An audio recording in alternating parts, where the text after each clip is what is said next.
சிவமூர்த்தி கண்ணங்குளம் பகுதியை சார்ந்தவர். 19ஆம் நூற்றாண்டுடைய துவக்க பகுதியிலே அன்றைய உயர் சாதியினரால் அதிக கொடுமைகளை நம்முடைய தென் திருவிதாங்கூர் இல்லை என்று சொன்னால் கன்னியாகுமரி திருநெல்வேலி மாவட்டத்தினுடைய அந்த எல்லை பகுதியை சார்ந்த மக்கள் அனுபவித்துக் கொண்டிருந்தார்கள்.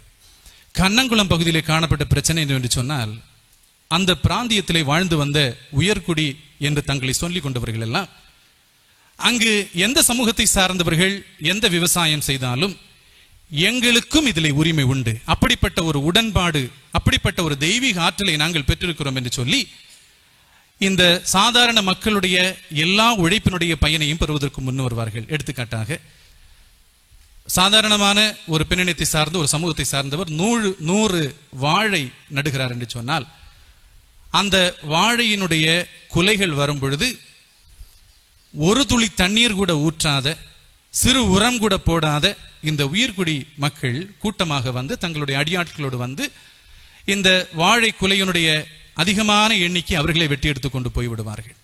இது வழக்கமாக நடைபெற்றுக் கொண்டிருந்தது. சிவமூர்த்தி என்கின்ற சாதாரணமான சமூக பின்னணியத்தை சார்ந்தவருக்கு இது மிகப்பெரிய ஆத்திரத்தை கொண்டு வந்தது. இள வயதிலே சிவமூர்த்தி தனக்கு உள்ளதாக ஒரு தீர்மானம் பண்ணி கொண்டார். இப்படி இனி இவர்கள் நம்முடைய பகுதியிலே வந்து ஆக்கிரமிப்பார்களே ஆகில் அவர்களை கொன்று போட வேண்டும் என்று தீர்மானித்தார்.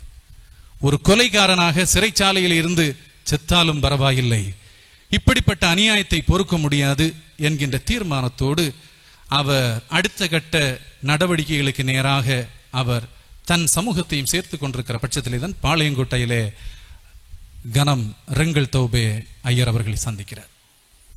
ரெங்கல் தௌபேனோடு சிவமூர்த்திக்கு ஏற்பட்ட சந்திப்பு சாதாரணமாக இருக்கவில்லை. சிவமூர்த்தி தன்னுடைய பிரச்சனைகளை எல்லாம் ரெங்கல் தௌபேயோடு பகிர்ந்து கொண்டார். ரெங்கல் தௌபே சிவமூர்த்திக்கு சொன்னார், நீங்கள் இந்த கோப ஆவேசத்தோடு பிறரை கொலை செய்கின்ற நபர்களாக மாறினால் நீங்களும் அழிவீர்கள், உங்கள் சமூகமும் அழியும். இதனால் உங்களுக்கு நிவாரணம் இல்லை. ஒரு முறையான நிவாரணத்தை நீங்கள் பார்க்க மாட்டீர்கள். கலவரங்கள் தான் வெடிக்கும். நீங்கள் இயேசு கிறிஸ்துவை ஏற்றுக்கொள்வீர்களே ஆகில் அது உங்களிலே மாபெரும் மாற்றத்தை கொண்டு வரும் என்று சொல்ல, இன்னும் அநேக நற்செய்திகள் ரெங்கல் தௌபே மூலமாக சிவமூர்த்தி பெற்றுக்கொள்ள 1810 சிவமூர்த்தி திருமுழுக்கு எடுத்தார். ஞானஸ்நானம் பெற்றுக்கொண்டார் ரெங்கல் தௌபேயிடமிருந்து. 1810 சிவமூர்த்தி ஞானஸ்நானம் எடுக்கவே கண்ணங்குளம் பிராந்தியத்தை சார்ந்த அவருடைய குடும்பத்தை சார்ந்தவர்கள் எல்லாம் கிறிஸ்துவை பின்பற்றுகிறவர்களாக மாறினார்கள். கண்ணங்குளத்திலே திருச்சபை வந்தது.